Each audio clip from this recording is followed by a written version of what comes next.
oil production forecasting. My name is Chun Wu. I have a master's degree in mechanical engineering, and I spent 5 years in the oil and gas industry. I started as a field engineer. I collected a lot of data during my time as a field engineer, and I started wondering, how is this data correlated to better production in oil wells? And that's where I found my interest in data science. And that's kind of why I went into Galvanized Data Science Immersive Program to learn more about data analysis and machine learning. My hobby is rowboats, and if it looks like that swan there, that'll be perfect. The objective. Well, creating oil wells is a very expensive process, and also to help operators reduce experimental costs, help them budget for future projects, and to do all that, we'll predict the 365-day production of oil wells. My data set is focused on the Denver-Julesburg Basin here in Colorado and expands from Colorado to the southern parts of Wyoming. So my data, it had 219 features. I had to do some data cleaning to be more specific on the fluid types, and I did some engineer features.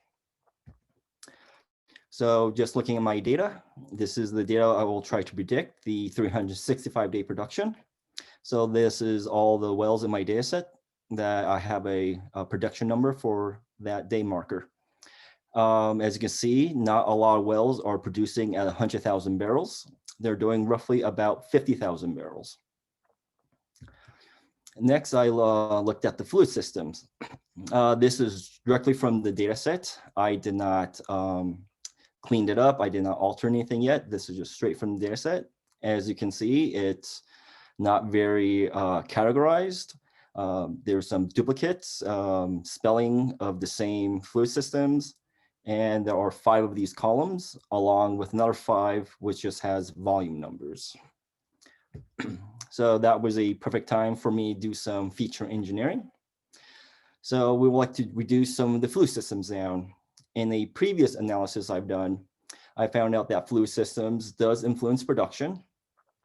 And from my work experience, the fluid systems influence fracture geometry, which also influences oil production. So I was able to narrow this down to 3 fluid systems: slick water, hybrid, and gel. Next, I decided to use 3 machine learning models: the random forest, gradient boost, and the multi-layer perceptron. So I selected the model with the lowest errors. Here, the left bar is how the model worked just out of the box. And the right bars is after I did some tuning. As you can see, the random forest did 20,300 barrel error, and the gradient boost had a 20,500 barrel error. And it was those who were much lower than the multi-layer perceptron, which did 25,400 barrel error.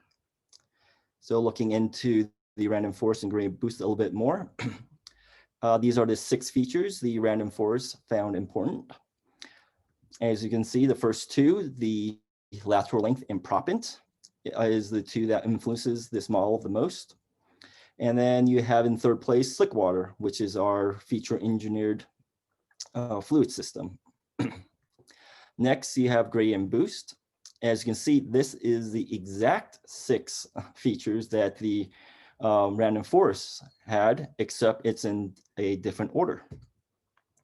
As you can see, the first 2 is latitude and longitude, and in 6th place is our engineer feature, slick water.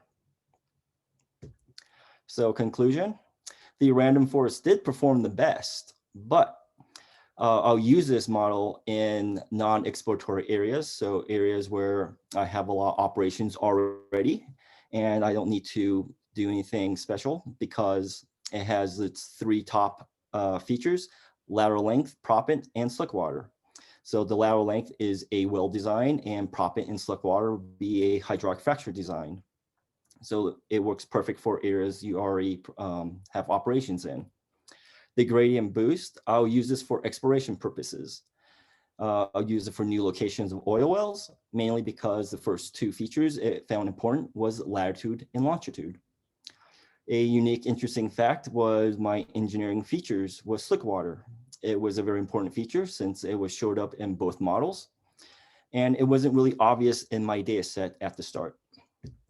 So some credits is to Liberty Oilfield Services and Galvanize. Any questions?